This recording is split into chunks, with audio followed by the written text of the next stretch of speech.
It will be an ideal paradise if everyone could attain tertiary education for free, where the educators in charge of teaching and supplying these students with knowledge are freed from the capitalistic burden of money. However, it is not. Said proposition's naive push endangers accessibility to tertiary education as a whole by way of undermining the capitalistic system and the educators under the universities. Thus, we oppose. Quick setup before I move on to my speech. On characterization regarding universities and educators. We don't believe that they are necessarily profit-oriented because they exchange their education and facilities for the money, i.e. tuition fees that are given to them or paid to them by the students. Thus, we believe it is within their obligation to also lay out these facilities for faculty and students, something that they cannot do effectively if their payment is none or very little at all via subsidies from the government, which is what proposition wants, and obviously it will be bad. Reasons I'm going to give in my speech later. Definition then, on free university level education, we agree with said proposition in that, yes, it is education given by universities, educators teaching on a university level, it is now free, students do not have to pay tuition fees anymore, etc., etc.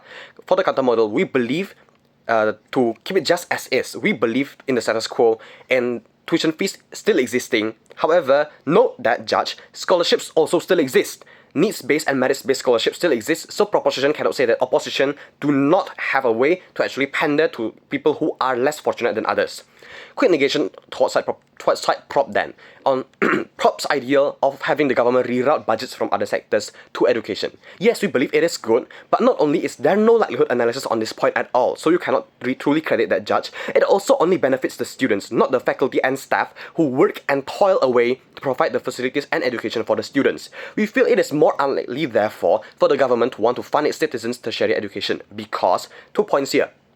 First, with developing countries, there are multitudes more sectors that these governments should and are focusing on over education, which is why a lot of citizens from developing countries take Malaysia, Indonesia, Philippines, etc., going to other countries, moving to more developed countries, take Canada, Japan, the United States, UK, etc., for education. Secondly then, is that this is not sustainable for the government in the long run when the population is in itself on a very sharp rise. When your country's population is consistently increasing, whereas your economy is struggling to keep up with everyone's needs, look around us, poverty still exists, unequal infrastructure still exists, etc., it is unwise for the government then to divert a large portion of the national budget towards only education, which will only keep increasing the more the population increases. Quick rebuttals then. Towards that proposition. Firstly, on their point regarding equality of opportunity, yes, we do concede that there are people who are born with more opportunities than others economically wise. However, side proposition is entirely dismissing the fact that universities still have quality-based entrance barriers or entrance exams, i.e. universities don't just allow people in. Instead, there is still a need for these students to actually fulfill grade-based criteria before they enroll into the university. Take, for example, math scores, physics scores, etc. needed before you can actually opt into studying for an engineering degree in, let's say, Harvard or let's say MIT. Thus, by simply making universities free, we don't necessarily see how prop is making equality of opportunity more achievable on their side, when so many children who are economically better off ever since birth still have these access to more educational sources over other children before they are even in university. Take tuitions starting in primary, secondary, high school, etc. Not only that, second rebuttal then, on Prop's point regarding the future of children getting a job. Proposition is right, yes, in saying that in the status quo, you need a degree to get a job. However, they neglected to take into consideration the fact that a lot of jobs in the current status quo, or even entry-level ones, also are more likely than not to require you to have a set amount of job experience. So regardless of whether or not you have a degree, it is not the main determining factor of you getting a job. Even if there is no experience requirement, free university-level education would not incentivize universities to help the students to get a job or to gain networking for a job. Thus, proposition's points fail to stand. Moving on to my substantive stand. Firstly, regarding our current capitalistic society and the equality of pay. And second, on how not implementing it instead maintains education. Firstly then, on capitalistic society, the premise is simple. We live in a capitalistic society wherein you are paid in accordance with the quality of your work. Just as the taxpayer pays their taxes and are reimbursed in the form of better infrastructure, so too are students and their educators in the form of education. As far as this is the case then, all of side proposition's points cannot and will not stand at all, for a few reasons why. In our current society, pay is derived from the perceived value and worth of our job, obviously. It is exactly why universities demand payment in the very first place, because they provide education. They provide facilities and they provide accessibility to these things. On education, universities hire educators and professors. people with degrees and experience far more than the average person to teach their students. Thus, these educators are paid in recompense in accordance to the quality of their work. They provide universities provide facilities, i.e. they provide the necessary facilities for students to study better, i.e. libraries, study lounges, etc. etc. Universities thus receive their payment that they will reasonably use to improve these students' quality of studying. The check and balance system here is very obvious in the form of students studying there, because they will know whether or not the facility is actually good for them or not. And we also have the government as an entity which has a vested interest and obligation in ensuring the best for its citizens' education-wise. Thus, if they are found out of doing crimes, i.e. embezzlement, corruption, etc., obviously they will be convicted. Thus, very unlikely for universities to actually pocket this money away or to commit these crimes.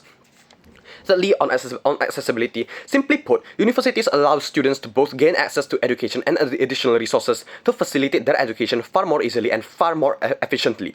Due to these reasons then, what side proposition wants is bad because A, it undermines the very principle of equality of pay. By pandering entirely onto the students, the pay of the university staff and faculty is not or lowered, or worse, none at all now, which means that the level of education given to the students will be severely lowered since educators no longer think their job is worth anything, seeing as the pay they receive is lower or none at all. In the same vein, facilities allotted to these students will be subpar at best, hazardous, horrendous, dangerous at worst. This is counterintuitive to what the government wants, that is to increase the quality of education.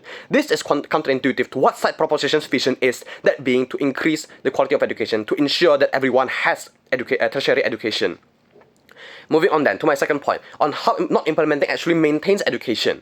When side proposition implements free university level education, educators, we believe, will lose their jobs since they are no longer paid or paid very little, and universities will degrade in quality since they no longer get money to fund facilities.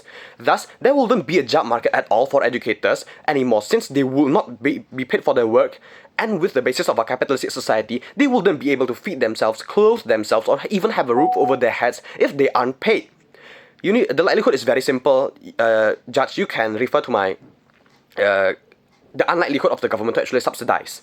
Universities are the same in that regard then, in which they'll fall into disrepair because no one obviously wants to play a losing game. No one wants to play a losing hand in which they're losing more than they're gaining. University costs might be free now, but electricity costs, water costs, etc. aren't. And with the unlikelihood of the government actually wanting to subsidize everything the university might need, the opposition's case is more likely than proposition, and insofar as proposition cannot prove otherwise, op's case stands. Thus, tertiary education is going to be entirely reliant and contingent upon good Samaritans who might share their passion for educating freely via online means. However, this in itself is not fully sustainable, nor does it include more niche job fields such as pharmacy, surgery, etc.